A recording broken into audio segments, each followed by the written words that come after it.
জানেন কি যে আজকাল অধিকাংশ মানুষই এংজাইটি আর ডিপ্রেশনের মধ্যে থাকেন, কিন্তু বুঝতেই পারেন না যে তারা এংজাইটি ও ডিপ্রেশনের মধ্যে দিয়ে যাচ্ছেন। তারা সবসময় ক্লান্ত থাকে। তারা ভাবে যে এখন আমার মনটা ঠিক ভালো নেই, কিন্তু আর কয়েকদিন যাক, আমার মনটা ঠিক হয়ে যাবে। কিন্তু এই লক্ষণটাই বুঝবেন একটা এংজাইটি আর ডিপ্রেশনের লক্ষণ। সাইকোলজি বলে যে আমাদের মস্তিষ্ক সবসময় আমাদের রক্ষা করার চেষ্টা করে, কিন্তু যখন দীর্ঘদিন ধরে ভয়, দুশ্চিন্তা, মানসিক চাপ এগুলো ধীরে ধীরে যখন জমতে শুরু করে, তখন আমাদের এই সুরক্ষার অবস্থায় অতিরিক্ত সক্রিয় হয়ে যায় এবং ছোট ছোট সমস্যাকেও তখন অনেক বড় বলে মনে হতে পারে।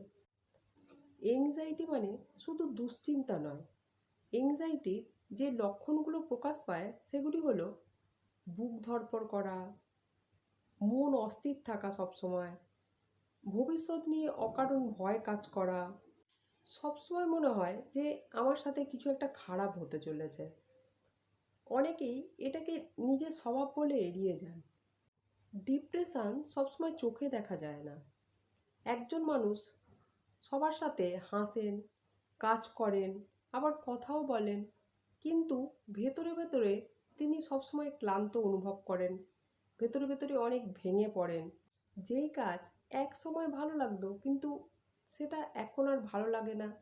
আগ্রহ কম থাকে, শক্তি কমে যায়, আশাও কমে যায়। সবচেয়ে বড় সমস্যা কি জানেন?